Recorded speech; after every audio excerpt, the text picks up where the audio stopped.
po. Merry Christmas. Malamig na, di ba? Malamig na ngayon sa pero nakaraang mga buwan, ulan. At itong maulan na yun, para na itong November, siyempre, hindi tayo makalabas. Kami ni Sister Agnes po ay nagkaroon ng chance na makapanood ng isang lumang pelikula. Hindi naman kalumaan ito. Storya po ito ng alam niyo ba yung Robin Hood? Ito yung bagong version ng si Russell Crowe. So, siguro, pangatlong panood ko na po ito. Kasi enjoy ko yung movie. Yung exploit ng bida. Pero this time around, meron po kumukaw na aking pansin. Hindi yung mga karakter, kundi yung catchphrase na nagsasabi na rise and rise again until lambs become lions. Rise and rise again until lambs become lions. So, naano po ako rito, napasinate ako rin sa statement na yun. So, inusisa ako ba ibig sabihin nito. Sa isang pong interview, television interview ni Russell Crowe, nung nilalas niya po itong pelikula, meron po siyang definition. Sabi niya, it's rise and rise again until lambs become lion. Just simply means never giving up. Pero pag titignan niyo po yung dalawang symbolic figure na yan, o pictures na yan, it also represent our ability to change or to adapt. Kasi yung dalawang pong character na, o dalawang creature na yan, magkaiba eh. Lamb and lion. So ano po ba yung pagkakaintindi natin, ano ba yung lamb? Ano ba yung lamb? Ang lamb po, sa ating pagkakaunawa, ito po ay nag-represent ng mga qualities like gentleness, innocence, humility, and sacrificial love. So yun po yung nire-represent ng lamb when it comes to qualities. Yung lion naman po, it embodies strength, courage, justice, and leadership. Ito po ay nilalarawan din, kung ilalagay natin sa biblical definition, ito po yung quality ni Christ as the only authority at saka yung victorious exploit niya because he had defeated death and sin at siya lang ang may karapatan na magbukas ng libro ng buhay. Sa Revelation po, ito po ay may binigay na malinaw na description patungkol sa ating Panginoon Hesus Kristo at gusto kong basahin natin. Revelations chapter 5, verse 5 and 6. Basahin ko po, kung wala po dyan, basahin ko na lang. Ito po ang tala sa Revelation 5, verse 5 and 6. Then one of the elders said to me, "Do not weep. See the lion of the tribe of Judah, the root of David, has triumphed. He is able to open the scroll and its 7 seals." Then I saw a lamb looking as if it had been slain, standing in the center of the throne, circled by the 4 living creatures and the elders. He had 7 horns and 7 eyes, which are the 7 spirits of God, sent out into all the earth. Tayo po ay pimigit tayo ng manalangin. Aming Ama, muli po kami tumutulog sa iyo, nagpupuri, nagpapasalamat sa umaga nito, sa katakilaan mo, sa presensya mo, aming Ama. At muli, hinihingi namin ang iyong pagkilos sa aming lahat, Panginoon. Let your Holy Spirit work on us, Lord, na maunawaan namin ang lubos ang iyong gusto iparating sa amin sa mga mensahe. Samahan mo kami, Panginoon, at turuan mo kami, aming Ama, para may mamuhay namin ang kalooban.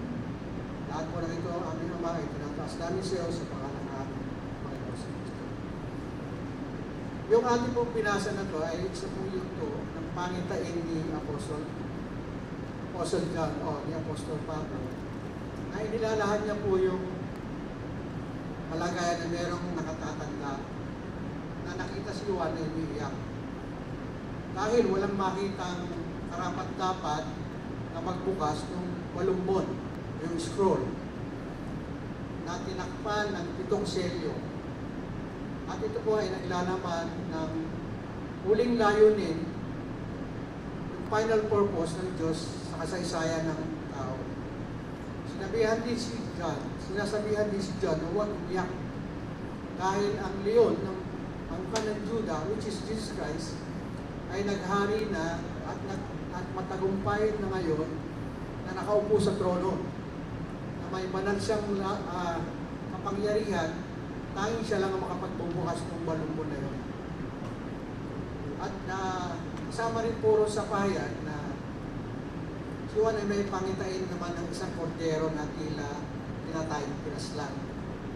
Na naglalarawan naman ng pangyayari na ang ating Panginoon Jesucristo ay nagbuhos ng buhay. He suffered, died for us para may nabigyan tayo ng buhay na walang hanggan. So that highlights, yung dalawang picture highlights the dual purpose or the dual role of Christ. Lamb is Jesus as the Savior, and lion is Jesus as the King. Ito pong mga talang ito ay meron pong mga ilustrasyon pa na mapapasa natin sa Biblia na nagpapatunay na yung dalawang nature na to ay pinamuhay ng ating Panginoon. Bigyan ko na ilang halimbawa po. Sa Isaiah 53:7, bilang isang kordero, ang sabi po, He was oppressed and afflicted, yet He did not open His mouth. He was led like a lamb to the slaughter, and as a sheep before her shearer is silent, so he did not open his mouth. Ito po ay tala sa Old Testament na nagkaroon ng katuparan. Precisely nangyari po ito sa Bagong Tipan. At dito pinakita sa tala yung humility ni Christ, yung meekness niya habang pinaparusahan, parang tupa na hindi umibig. Nakakita ba kayo ng tupa na kinakatay? Di ba, sa New Zealand marami kasi tupa eh. So yun, ipapatong lang nilang ganyan, walang kamalay-malay. Unlike kambing, ang kambing maingay, di ba? Iniilaw mo pa lang, di ba? Itong tupa, wala lang. So ganun po ang naging katayuan ng ating Panginoon. He responded to what was being done to Him nang walang kaabog-abog. Maabog po siya. At sa Pilipos po, sa chapter 2, 7 and 8, binanggit po rito na, and being bound in appearance as man, He humbled Himself and become obedient to death, even death on the cross. Ito po naman ay pinakarating sa atin yung humility, kababaang loob ng Panginoon, na siya ay Diyos, naging tao, naging Aba, at sumunod, even to the point na mapako siya sa cross. So yung po dalawang halimbawa lang niyon, yung pagiging kordero niya. So tingnan naman natin yung mga how the Bible pictured Jesus as a lion. Sabi sa Mateo 7:29. When Jesus had finished saying these things, the crowd were amazed at His teaching, because He taught as one who had authority and not as their teacher of the law. Ito po yung excerpt ng isang tala ng mga nanonood, particularly ni Mateo, kung paano ang kalagayan ng Panginoon Jesucristo nung inahayag niya yung Sermon of the Mount. Yung Sermon of the Mount po na yan po yung pinakamahabang, sabi ng mga scholar, the longest continuous block of spoken word of the Lord. Mahaba po yan. And sabi nung tala ni Mateo, spoken by one who had authority. Yun po yung kalagayan ng Panginoon. Ang pananalita niya, ang binibigkas niya is something that has authority. Hindi katulad ng yung mga eskriba o yung mga teacher of the law noon na ang ano nila, paliwanag nila ay yung paulit-ulit na istorya na nakabase sa tradisyon. Ganun po yung gawin ng mga eskribo noon kumpara rin sa gawin ng Panginoon, paano yung inihahayag ang salita ng Diyos. Bakit kaya nagagawa ng Panginoon? May idea kayo bakit nagagawa ng Panginoon na gano'n with authority? Simple lang po. Kasi He is speaking for Himself. Yung ano niya, yung salita niya ay likas na banal. Bakit? Siya ay banal eh. Hindi po ba? At yung mga binitawan niyang salita ay original. Hindi kopya-kopya. Bakit? Kasi siya yung verbo eh. So yun yung yung pinararawan, yung authority ni Christ pag nagsalita siya. Ito, meron po isang larawan na nagpapakita sa atin. Bakit ang Panginoon ay para rin leon? Ito po, sa Mark 11, sabi, reaching Jerusalem, Jesus entered the temple area and began driving out those who were buying and selling. He overturned the tables of the money changer and the benches of those selling doves, and would not allow anyone to carry merchandise to the temple courts. And as he taught them, he said, it is not written, my house will be called a house of prayer for all nations, but you have made it a den of robbers. Ganun po katapang ang Panginoon. I-exemplify niya yung pagiging leon niya sa tapang niya na paalisin niya lahat ng tindero, lahat ng tao na gumagawa ng sa kanya, sinasalaula yung tempo. Ganun po ang tapang ng Panginoon bilang leon. Kaya ba natin yun? Pwede natin suwayin kaya yung mga tao gumagawa ng mali, outright. Yung meron pa tayo ganun lakas na loob. Kadalasan po, nakikita ko minsan sa mga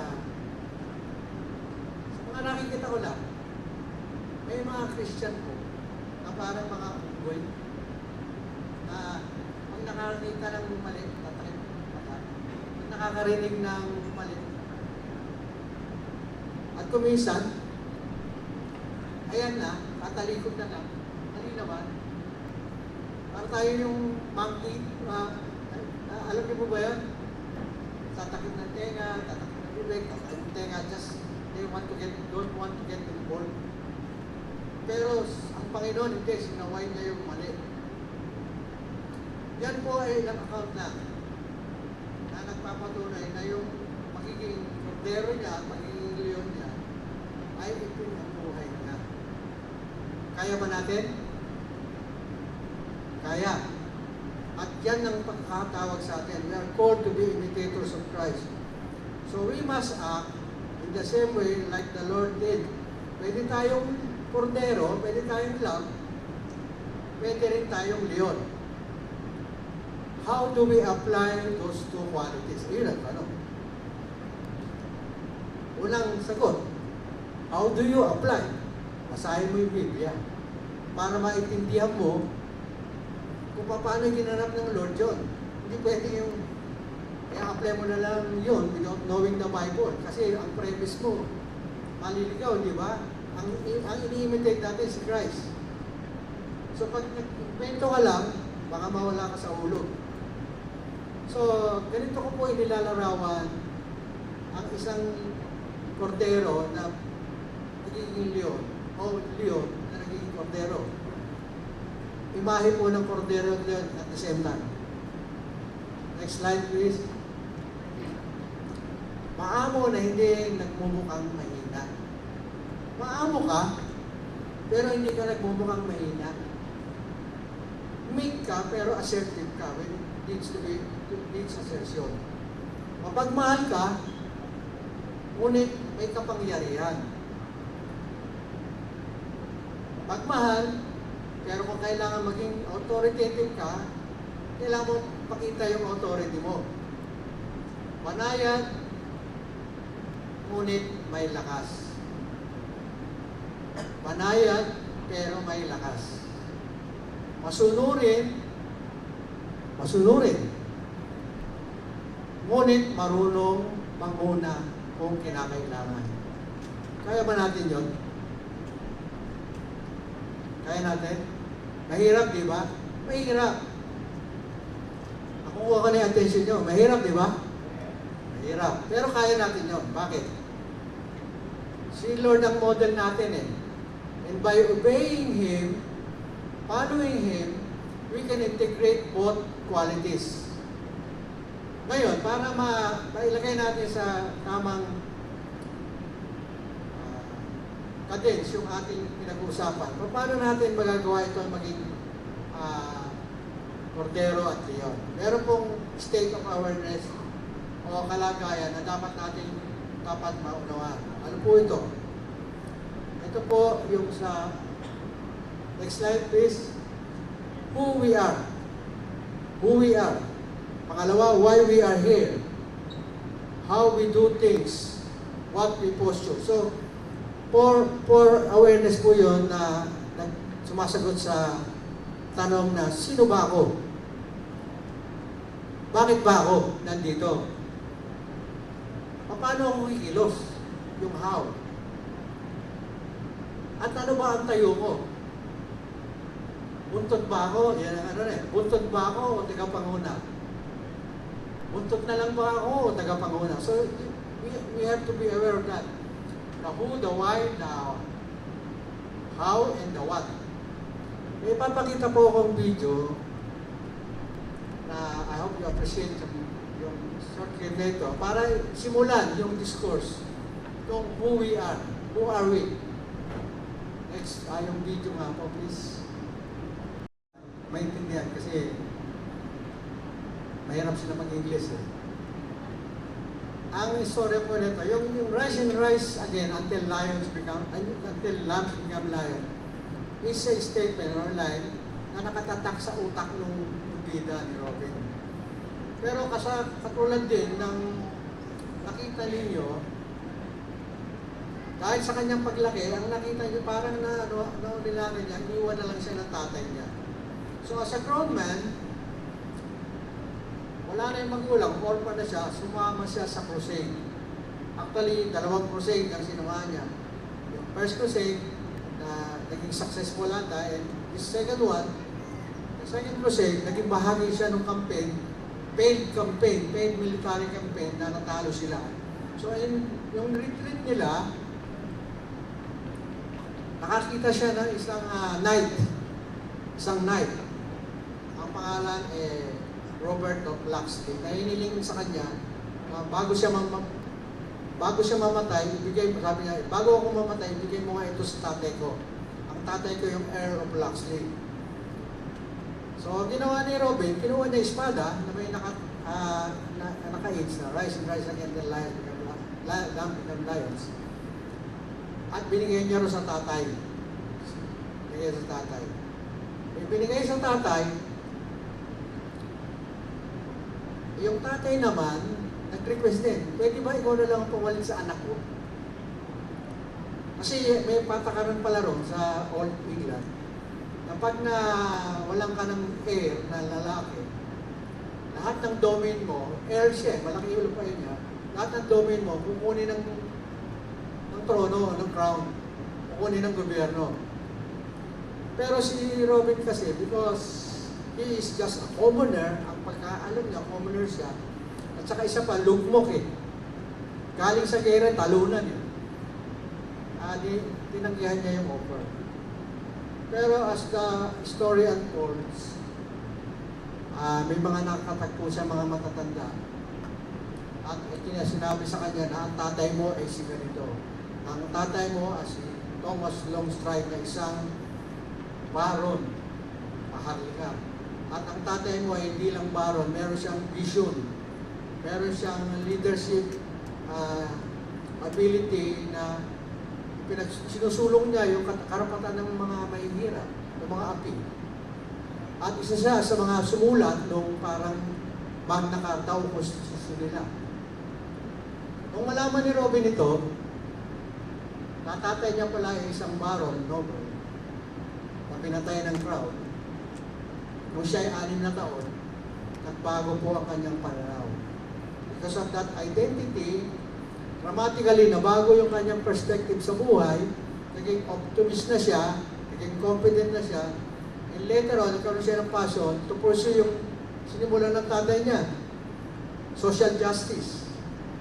At doon po nag-evolve yung pagiging Robin Hood ni Robin Hood. So, dahil sa nakilala niya ang tunay niyang ama, nawala yung pagkalugbog niya, nawala yung kaisipan talunan, naging matapang na pinuno.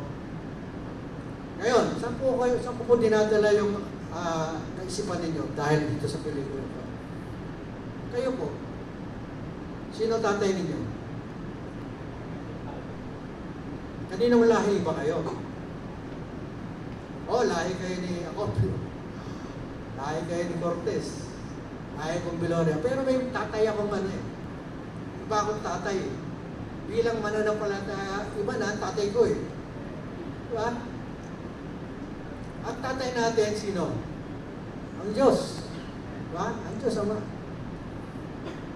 Ito po ang tala sa unang Pedro, chapter 2, 9 and 10. Babasahin ko po sa ano po ito American Standard, updated. New American Standard Bible updated.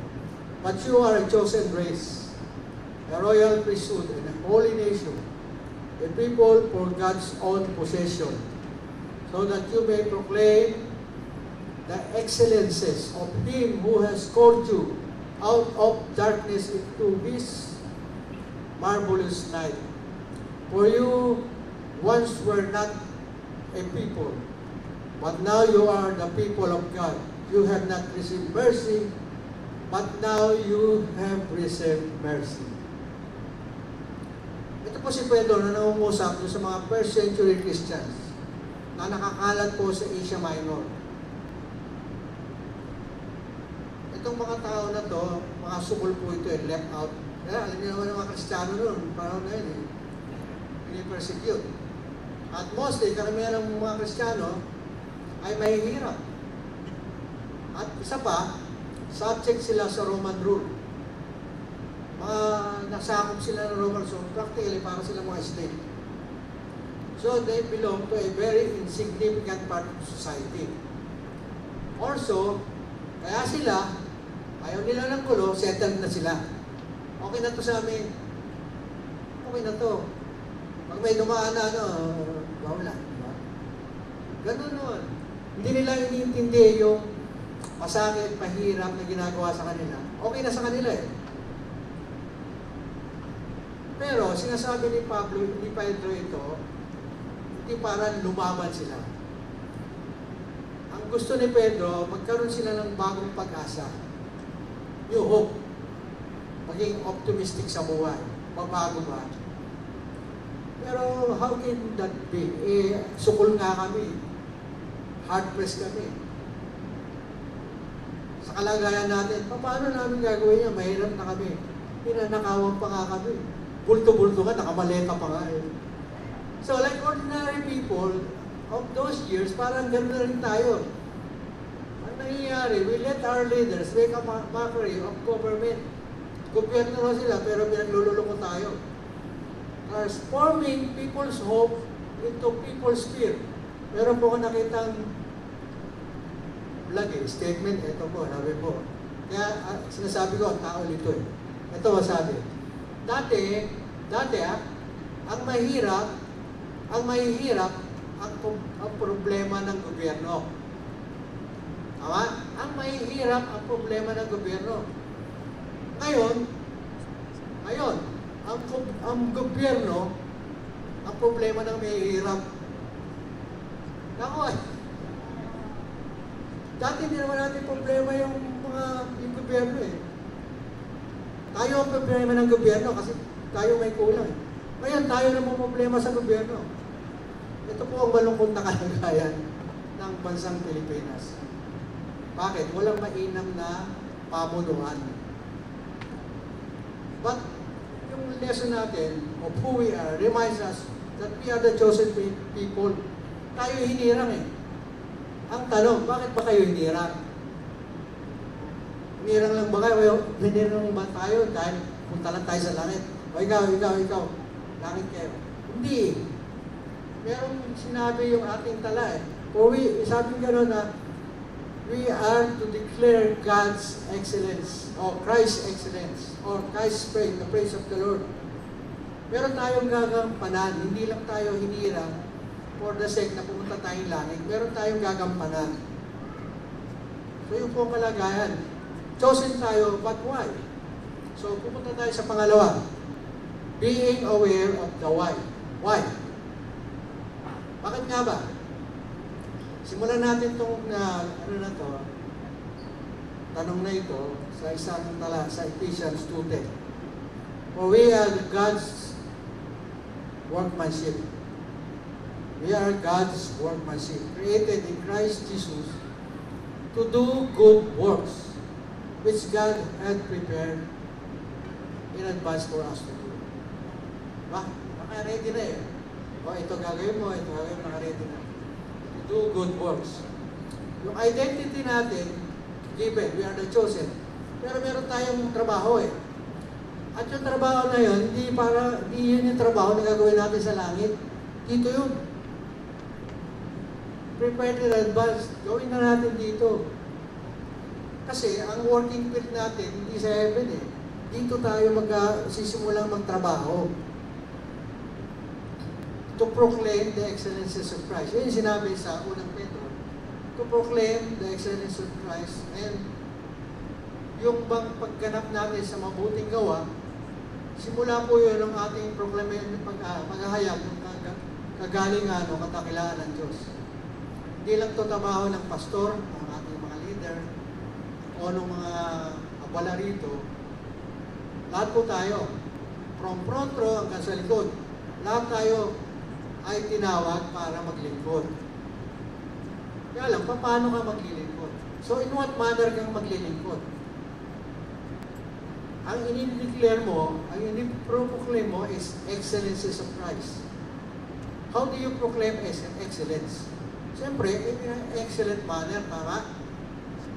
Hindi mo pwedeng ang pinararating mo excellent, ikaw ay hindi excellent. Paano kaya kung lalamya-lamya ka? Diba kanina kinanta natin eh, let the weak say, I am strong. Lalamya-lamya ka. Hindi ka nga makaatin ng ang gawain, nakakatuwa, maraming tumalong ako. But anyway, kung lalamya-lamya ka, paano mo mai-reveal yung excellent way? Kung padalos-dalos ka, baka minsan, meron iba, nasabihan lang, padalos-dalos yung muso, pikon na, ayaw na. Ako na yan, tinitira ko dyan, yung pulpito ko dyan. Ayaw na yan. Padalos-dalos ba? Kung sala ka sa init, sala ka sa lamig, minsan dito ka, minsan wala ka. Excellent ba yun? Hindi. Kung tamad ka sa mahirap na gawain, excellent ba yun? O kung ayaw mo matuto, ayaw mo makinig kay Sister Yen. Ayaw ko na lang, Sister Yen, hirap, no? Ang hirap unawain ng Kaya nasusundan niyo po yung argument ko. Dapat excelente tayo, or we strive to be excellent, maging mahusay tayo, kasi ang pinag-uusapan dito ay yung mahusay, ang mga dakilang Diyos. Ang nire-represent natin yung dakilang Diyos. So, to reveal Christ, you must be at your best. Ulitin ko. To reveal Christ, you must be at your best. Ano man ang ginagawa natin? Sumasayaw, kumakanta, ka-usher, kailangan at your best. Meron pong dalawang kalagayan na dapat natin iwasan bilang mga mananap. Ito lang, dalawang simple. Ginawa ko lang dalawa para sakop na lahat. Una, yung mediocrity. Mediocrity, what is that? Yung parang kang pipitsugi. Yung napaka-ordinaryo. Ito yung ugaling kakulangan ng kahusayan. Yan, kakulangan ng kahusayan. Kung saan yung isang bagay ay katanggap-tanggap na sa'yo, pero may kababaan yung kalidad. Alam niyo may statement na, sige, pwede na yan. Pwede na yan. Sige na, huwag na tayo mag-practice. Pwede na yan. Magiging kontento. Kung minsan meron ganun kontento ka na sa kung ano meron, ayaw mo na magsikap. Walang tiwala sa kakayanan. Kung minsan meron tayo ganun umaatras tayo dahil wala tayong tiwala sa sarili natin. Or takot tayong ma-criticize. Takot tayong mapuna. Takot tayong mapagsabihan. O maaaring ito yung pag-iwas sa hamon. Talagang suko na ako. Ayoko na ng mga challenges na yan. Matanda na ako, ayoko na yan. Yun po yung kalagayan ng mediocrity na sinasabi ko. Pangalawa, na dapat natin iwasan. Pangalawa lang po na ito talaga kailangan iwasan natin. Defeatist mentality. Ito yung bang isip talunan na ang inaasahan mo palagi kabiguan. Yung ang tingin mo sa isang bagay na gagawin mo, hindi mo pa sinisimulan, ay hindi mo kaya. Ayaw mo subukan. May negatibo kang paghusga sa sarili mo kasi ito lang natapos ko Diba? High school lang ako Si Brother Willie, grade 2 yan Diba ganun? Kinukumpara mo yung sarili mo sa Pero tandaanin mo, lahat ng mga kakulangan natin, meron tayong kakamping hindi mo matatawaran ng husay. Kaya kailangan maging mahusay tayo kasi meron tayong Diyos. Kaya ka tayo hinihirang para gumanap sa mga magandang mabuting gawain which God has prepared for us. So naturally, ginawa niya yung in advance, piniprepare niya tayo. But the thing is, ayaw natin magpahanda. Ayaw natin magpahubog. Sumuko na tayo. Meron pong isang magaling na Christian lecturer, writer, consultant, si Dr. Julian Ferdinand, na sinabi niya po, next slide please, success regardless how you define it, is so very often dependent on the way we view our circumstances. If we take on a negative defeatist attitude, we discover that we fail long before we commence the task.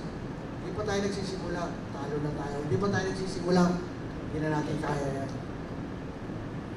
Ito yung mga kumisan nagiging kalagayan natin Yung may narinig ako mga kabataan na ayaw, huwag na lang ako mag-enroll dyan, hirap na exam.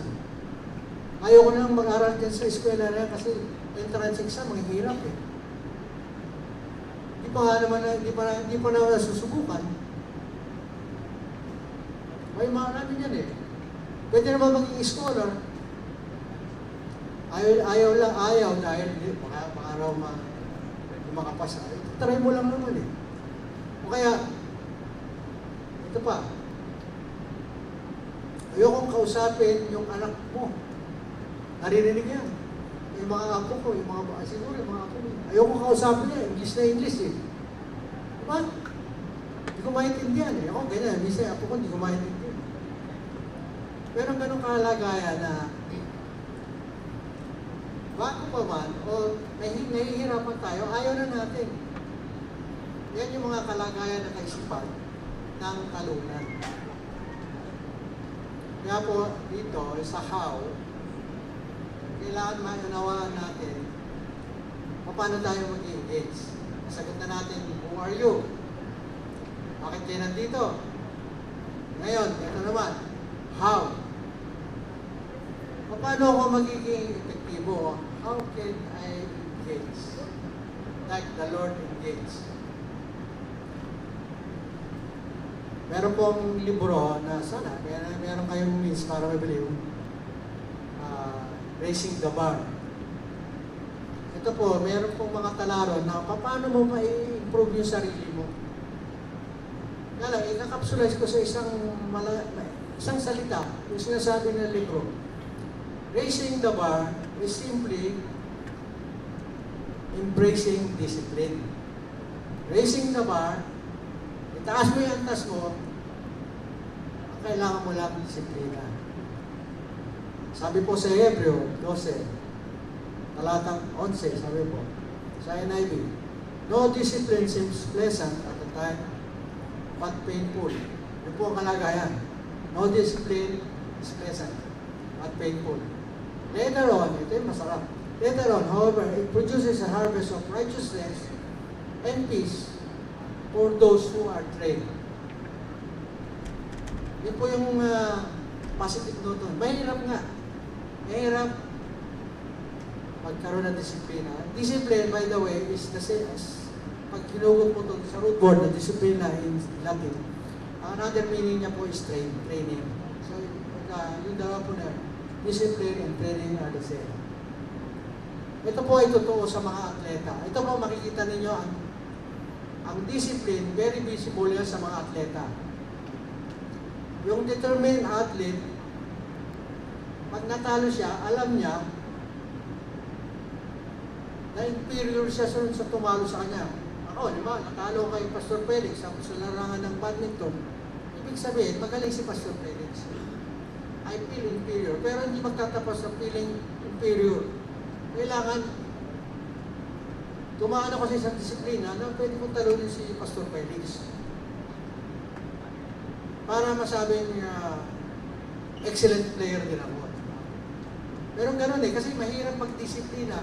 Mahirap talunin si Pastor, mahirap talunin si Morley. Pero pwede naman, disiplina lang, practice lang. Yan po yung mga atleta may sige, nakikita niyo yung mga dating natatalo, nananalo na. Si Flanagan, yung natin, gymnast natin, dati talo-talo na, ngayon nanalo na. Pero ba nakakatawa? True discipline. And athletes excel in the game because of discipline. So, what is discipline? Yun nga, training lang po yan. Training lang po yan. Pero yung disiplina po, ilalagay ko po sa apat na larangan, apat na picture to fully define yung discipline. Ito po yung niya, dapat natin maintindihan. Next slide. The term discipline encompasses the following. Una, punishment and correction. This involves yung enforcement of rules through corrective measure. Di ba? Minsan tayo, pinapalo tayo ng mga gulang natin noon. Kasi gusto tayong disiplinahin. That is punishment and correction. Another area of discipline is yung meaning pala ng discipline is order and control. Ito po yung sa mga institusyon. Kailangan may sumunod ka sa disiplina ng isang institusyon. Kung hindi ka pwedeng pumasok. Kaya makikita nyo na do not enter. May mga ganun, di ba? Yun yung pag dumaan ka rin, salubong mo yung mga tao. O meron kang mapupuntahan na dead end So yun, order and control. Halimbawa lang po yun. Field of study. Yung mga subjects natin, psychology, math, history, lahat po yun, somehow, they call it discipline din. As a discipline. At yung uli, ang connotation ng discipline is training and practice. Discipline refers to practice and training. Kaya nga yung mga atleta, practice ng practice yan. Wala silang pakialam sa oras. Pero ikaw, ako, kami ni Agnes, minsan, magamit kami ng stretch rubber na gano'n. Nakahiga pa sa kama yun. Ako, nakaupo ko. For discipline. So, ang talagang matinding disiplina is you exert yung added effort pamantayan mo ng pagsasanay pataas na pataas. Gusto kong panoorin po ninyo itong another video. Keep you aware, ano ba yung sinasabi ko? Meron po ang susunod na video, gusto kong makita ninyo. Ito po si Brother Ricky ng bata. Nakuna ko po sa video. Kaya alam ko minsan ayaw natin gawin. Alam niyo po itong si Steph Curry. Siya po yung pinakamagaling na shooter. Mga kalalakihan. Greatest shooter of all time. Sabi nila. Alam niyo po mga disiplina nito? Si Larry Bird. Si Larry Bird sa isang araw, kailangan siyang 500 shots on all angles. Si Steph Curry, 1,000. At yan naman, free throw.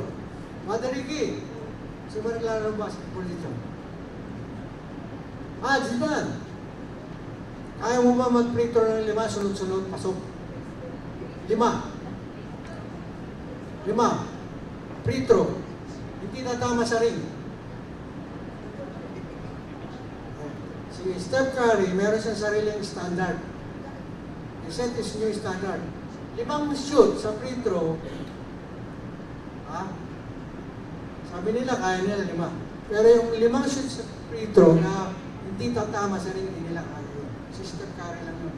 Sa kanya, pag hindi niya narinig yung tunog na uncounted, maski na pumasok. Yun yung tinatawag niyang Swiss standard. Pag narinig mo yung net, counted. Pag may narinig ang tug, pero pumasok, not counted. Gano'n ang standard. So, yun po yung ibig kong iparating doon sa video clip natin. Na yung discipline is not just discipline. You set high standard. Kung kaya mong mag-jogging ng 3 ikot sa oval, gawin mo literal 5. Kung kaya mong mag-sit up ng 5, gawin mo 10. High standard. Train. At yung training po na yan, hindi lang sa sports. Hindi ko sinasabing mag-basketball kayo. Mag-train kayo maging atleta. Hindi. Kasi yung training and discipline also involve work, studies, and ministry. Nakuha ninyo? Ang kasi ang mga hinirang ng Diyos. Kailangan mo i-present yung, again, sinabi ng binasa natin, the excellencies of Christ. So we have to train, we have to practice. Embrace natin yung discipline, embrace natin yung hirap. Hindi pwede yung pwede na. Kailangan, sa ating panunungkulan sa Panginoon, we do our best. Hindi yung good luck. We do our best. Kasi tandaan ninyo, nakatingin yung ibang tao. May mga taong nakatingin sa atin bilang mananampalataya. May mga taong nakikinig sa atin bilang mga lingkod ng Diyos o mga mananampalataya. Kung usher ka, wag lang yung gimiti ka. Hindi yung serious. Kasi hindi welcome mo sila sa magandang gawain. So, hindi. Kung ikaw ay sasayaw, usip mo yung sayaw mo, baka mali yung ikot mo. Ha? Kung ikaw ay aawit, magkulor ng turo ka. Si Agnes, sinasabi ko, practice ka. Yung practice na, para yung kumanda yung boses. Kasi kung minsan, pa-flat na yun. Okay, kung mga tao meron na. Pero kung ang tao, merong kaalaman sa musika, nag-flat. Yung mga ganun di ba? Hindi ko sinasabing maging excellent kayo kagad. Pero practice, be better each day. Practice. Hindi. At kung ikaw ay magtuturo, matatayo ka rito, mag-aral ka mabuti. Mag-aral ka mabuti, hindi yung pulot ka ng pulot. Kailangan mag-aral na mabuti at palaging ang Biblia ang pamantayan mo. Kung ikaw ay mangunguna, if you are a leader, kailangan alam mo ano pa. Ano ba maging leader? Ano ba maging leader? Tandaan ninyo, meron tayong tawag sa sarili natin, more than conqueror. Diba? Sino rito ang more than conqueror? Sino? Ayun, isa lang. Dana? Yun yung declaration natin. We are more than conqueror eh. Diba? We are victorious. We are confident. We are in authority. Yun po yung ibig sabihin ng more than conqueror. Hindi ka lang nanalo. Meron kang confidence. Meron kang authority. Bakit? Kinasihan ka ng Espiritu Santo eh. Ang problema hindi mo iniintindi yung Espiritu Santo pag binubulungan ka. Meron tayong divine assistance. Tandaan ninyo, ang Lord, hindi yan genie. Lord, payamanin mo ko, bigyan ka ng mali-mali ng pera. Hindi naman sasaldi ko yun eh. Hindi ganun si Lord. Paladaanin kaya sa proseso. Yung tawag nating grind. The grind. Paladaanin kaya sa pagsubok. Sa disiplina. Sa bagay, wala naman si Obed. Pero nunod siguro. Anyway, gusto kong ilarawan yung gusto kong mangyari sa atin. Si Obed po kasi, si Obed po kasi, nandito na naman. Saan ba siya? India? Vietnam? Kumakain na po. Sarap ng pagkain doon. Ando sa Vietnam para makipagpakbakan na naman bilang ating representative sa memory tournament. Hindi po ako nandito para ipatronize si Brother Obed. But to give you true account itong dinidiscuss ko ngayon. Yung training. Si Obed po, lumaki po yan na nasubaybayan ko eh. Nung nandito pa ako noong unang panahon ng hapon, si Obed po ay napaka-ordinary bata yan. Palaging nakabuntot. Pero nakabuntot yan, alam nga style ni Obed, pinapakinggan ka, bawat sabihin mo, pinapakinggan, tinitiyan, ginagawa mo. Yung attitude niya na very, siya, observant. Gusto ko yun. And later on, sa patutuo niya rin, ilang taon, ilang oras, ilang libro, ilang panahon niya ginamit para maabot niya yung naabot niya ngayon. Grabe, isa, number 9. Ako, number 8 lang ako, siya number 9. Biro lang po. So, Obed lang po yun. Number 9 siya sa buong mundo. Nakamagaling ang memorya. So, ngayon, nandun doon, pagpalain siya ng Panginoon. So, disciplined individuals always raise their bar. Si Obed, gano'n. He raises bar every now and then. Gano'n din sana tayo. Be better each day. Maging maagap tayo sa ating ginagawa. Kung meron tayong ginagawa ngayon, pinabukasan, baguhin natin, pagandahin natin. Kung minsan kasi meron mga tao na nakontento na, okay na, ganito na lang ako. Pero nag-i-struggle sila, pero gusto pa rin nila. Nag-i-struggle sila. Pero okay lang sa kanila. Anong problema? Clearing lack of discipline. Lack of training. Kaunting practice, kaunting sikap, kaunting disiplina. Pwede na. Pero hindi tayo dapat ganun, mga kapatid. Kailangan tayo nag-a-adapt tayo sa pagbabago sa bawat panahon. Hindi tayo napipirme sa isang bagay na alam naman natin, pinababago ng Panginoon.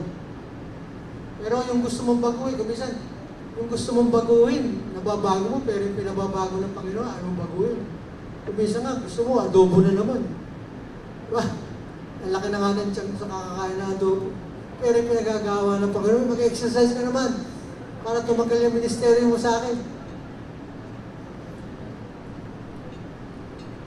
Sinabi po ng Panginoon sa Mateo, For then there will be great distress. Ito po, sabi mo, for then there will be great distress, unequal from the beginning of the world until now, and never to be equal again. Wala po sa ano yun. For then there will be great distress, unequal from the beginning of the world until now, and never be equal again. Ano ibig parating na Panginoon sa atin? Pahirap na pahirap ang mundo. Huwag na kayong umasa maayos ng mundo. Sinabi niya na eh. Great distress will come from the beginning until now. Pahirap na pahirap na. Given na yan. So tayong mga Christian, kailangan mag-adapt tayo rin sa ano may mangyayari. Hindi yung, Lord, bakit mo ginawa ito? Lord, bakit may baha? Lord, bakit may ganito? Sinabi niya na yan, mangyayari yan eh. Pero kung i-question mo pa siya, alam niyo po, sa lumang tipan, meron siyang warning na, noong pa lang, lumang tipan. Basahin ko po ito. Jeremiah 12:5.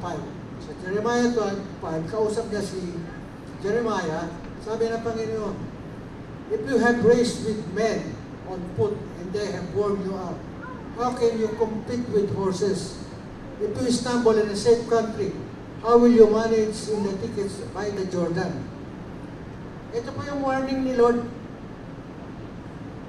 Ito yung warning niya. Kung ganyan ka, paano ka pagdating mo sa loob na Jordan? Paano kung halimbawa ang mga kalaban mo, ikaw tumakbo parang kabayo, ikaw, lakad pagong ka.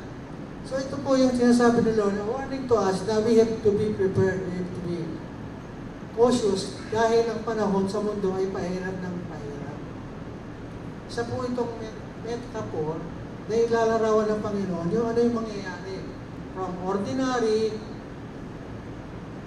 to mahirap. So sa pagkaraniwan, sa mahirap. Kung mahirapan ka sa ordinaryong gawain, paano kung mayroon ako ipagawa na mas mahirap?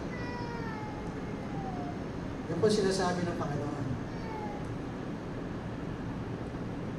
Pero, ito po maganda. Meron din siya sinabi para sa mga taong nagpa-practice o gumagawa ng mabuti. Na inaangat nila yung sarili nila. Basahin po natin yung Proverbs 22:29. Proverbs 22:29. Gusto ko po itong mensahe nito. Observe people who are good at their work. Skilled workers are always in demand and admired. They don't take backseat to anyone. Good worker, tayo yun. We are good worker. Bakit? We are created in Christ Jesus. Yun ang premise eh. Diba? God's workmanship, tayo yun. So we are supposed to do good works. At sabi po rito, observe people who are good at their work. They are always in demand. Kaya nasa trabaho ka. Pag maganda yung trabaho mo, in demand ka. Hindi ka pwede, maski malis ka ron, hanapin ka ng ibang kumpanya. Mas mataas ang mga reward o mga compensation. Pag maganda ang gawa mo, admire ka ng mga nakakakita sa'yo. Uy, ang ganda ng ginawa niyo. Uy, promote ka natin, ang ganda ng ginawa niya, ang ganda ng work attitude niya. At kung minsan, hindi lang yun. Gagawin kang tagapanguna, gawin kang leader. Magaling siya. Isang leader. Nung nakaraan linggo po, I was able to speak to mga 30 o 40 na architects and engineers. Mga bata po ito. 30 o 40 engineers and architect sa Ortigas kasi may bago silang site o convention center na ikakalat sila all over the Philippines.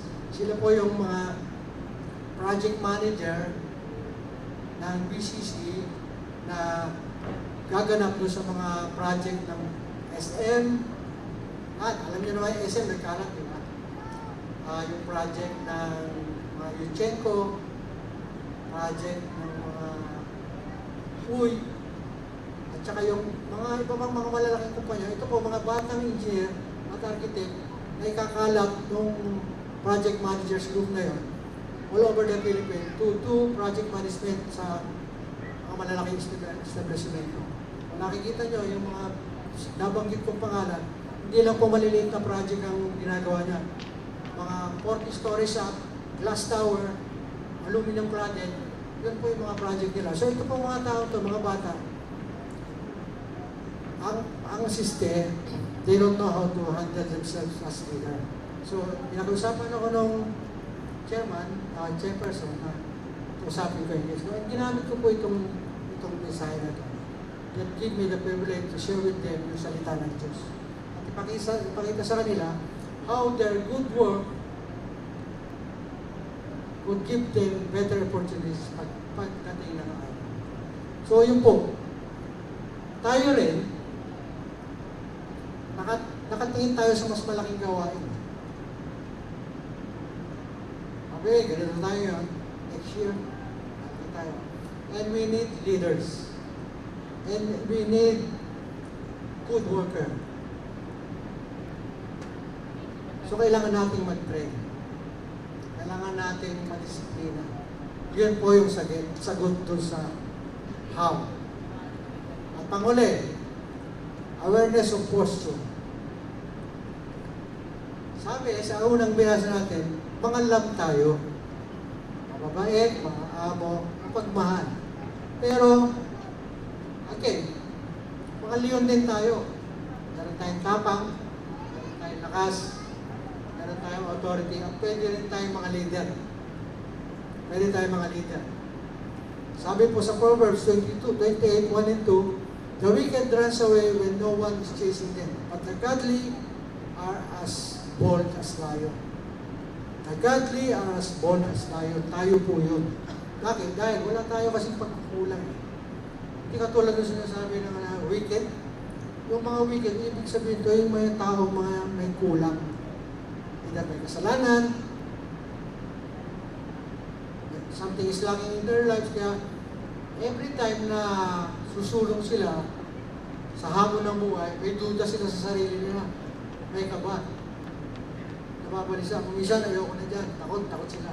Pero tayo, bilang mga lingkod ng Diyos, godly, ito lang binasa natin, are as bold as lion. Kaya natin sagupain yung hirap. Kaya natin sagupain yung problema. At kaya natin umangat. Amen? Ayaw nyo na?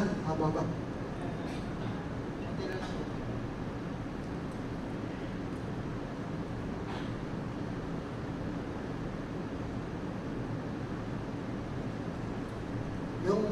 Yung bansa po natin ngayon kasi nakakailangan ng leader. Hindi ko sinasabi, kumandidato kayo para maging senador o kongresista. Pero again, pwede natin ito simulan sa atin. And hoping na through yung ating working as good worker, may papasa natin ito sa mga kabataan. And later on, yung mga kabataan na yan, yung magiging leader ng pamunuan. Either ng kumpanya, o ng private institution, o ng gobyerno. So, magsisimula sa atin. Meron tayong papel puro. Kasi ang problema natin, meron tayong weak leadership o unsound leadership. Pakinggan nyo po yung another video para i-present ko sa iyo. Anong problema natin? Na hindi nang galing sa akin, ha? Here's yung next video. God said unto them, be fruitful and multiply, and replenish the earth, and subdue it, and have dominion over the fish of the sea, and over the fowl of the air, and over every living thing that move upon the earth. Dalawang katagapo na yun, subdue, dominion, connotes leadership. Dalawang salita na nagbibigay kahulugan sa pangunguna. Ang ng Lord, ang definition niya ng leadership, sa kanya, kung hindi sa ordinaryong tao, hindi nila alam ito. Ang connotation ng Lord, when you go into that exercise of leadership, nire-represent mo lang siya. O mag-lead ka. Pero ako pa rin. Mag-lead ka. Steward lang kita. Mamunuan mo sila. Ako pa rin. Pero down history, iba eh. Yung leadership, kinasangkapan ng tao. Inalis yung Diyos, ginawa niyang kasangkapan para manatili sa pwesto, yumaman, at patuloy na maging makapangyarihan. Nag-evolve na po yung presip o yung ng Panginoon, pamantayan ng Panginoon about leadership. Kaya nakikita mo ngayon, yung dapat supposedly yung mga public servant, humble, mayayabang yan. Conceited. Kung minsan dapat tahimik ka lang, pero makikita mo yung mga leader, hindi lang gobyerno, even in the private sector, yung mga boss, arrogante yan. At ito, mas malungkot. Ang leadership, ang true leader, should be truthful. Because he represents Christ, di ba? Truthfulness. Pero ngayon, dami sinungaling na leader. Yung mga 5 po yan. Ang dami po na. They deceive, they abuse, they lie. So, again, saan ba tayo? Buntot na lang ba tayo? Pwede rin tayo ulo. Yung po yung fourth state of awareness. Ano ba yung posture natin? Dito na lang kami, mga Christian, maalala kayo dyan, mag-lead. Tandaan niyo po, sa kasaysayan ng mundo, past, present, future, merong leadership instruction. Una, yung binasa natin, sa Genesis 1, subdue, dominion, over the earth. Yan yung past. Ano yung present? Yung sabi niya sa Mateo, sabi niya, Matthew 28:19, sabi ng Panginoon, so go and make followers of all people in the world. Go make followers. Leader kayo. At ano yung future? Yung future, ito yung kinikwento ay tinuturo sa atin ni Sister Yale. Sa Revelation 20, hindi pa natin naabot yun, pero again, in Revelation 20, God speaks of the 1,000 year, yung millennium. At may tala ron na yung mga faithful, kung kasama tayo ron, ay maghahari, mabalik dito para maghari kasama ng Panginoon. So again, leadership, past, present, future. Diba, sarap isipin na bahagi tayo ng leadership. Nakaraan sila, tayo ngayon, and in the future. So, kaya ko po pinupunto ito. Dahil sa susunod na taon, ang buong teaching na ito ay patungo sa isang lakbay ng jewels na magkaroon ng equipping program. At si Pastor Felix po mamaya ang maghahayag yung mas malinaw na perspektibo o kades natin dito. Next year po, magkakaroon tayo ng pag-aaral in every aspect na kailangan nating tugunan para maitaas yung antas ng ating paglilingkod, including leadership. I-aara sa atin ni Pastor Felix yan. Maraming po kasi tayong nakikitang dapat nating tugunan bilang mananampalataya. So, magagawa lang natin yung kakayanin natin yung mga challenges. And to be prepared, at saka para maging equipped tayo, meron tayong programa next year. Yan po ang lakbayan ng GRC. Marami tayong gagawin, mas malalaki. Probably, mahihirap na gawain, pero i-equip tayo ng Panginoon. Okay ba kayo ron? Atin ba kayo? Taas nga yung kamay nung hindi atin. Alam mo naman atin kayo. So, yun po ang ating aralin. Tandaan niyo lang po yung apat na state of awareness. Sino ba kayo? Kung kasama kayo rin sa inirang ng Diyos, chosen people, chosen race, kasali kayo. Diba? Bakit? Bakit kayo hinirang? Meron pinagagawa sa inyo. Kung alam ninyo na may pinagagawa sa inyo, aaralin ninyo yung how. And how? You train. You be better each day. until you become excellent. Hindi naman sinasabi ni Lord na maging perfect kayo eh. Excellent. Kaya natin yun. At yung huli, parating yung punto saan tayo tatayo bilang mga tagapanguna ng Panginoon. So, imagine niyo, kung ilan tayo ngayon, 100? Mga next year, kung magaganap natin to, magagawa natin to, mga next year, mga 200 na tayo. Hindi lang dito, hindi lang sa Sarya, hindi sa Siana, probably some places. Dahil marami ng mga mangunguna, marami ng gaganap, maggagawa.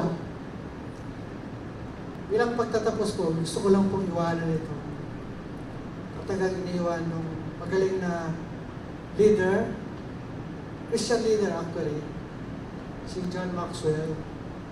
Sinabi niya, God created humankind to lead and rule, but only within the context of His leadership. Hindi natin pwedeng isuntabi ang Panginoon. Siya palagi ang ating bibigyan natin pagkasa. Dahil sa Kanya nagmumula lahat ng kausayan, lahat ng kaalaman, patungkol sa Panginoon. Until lambs become lion, maraming salamat po. Iyan po ang Panginoon.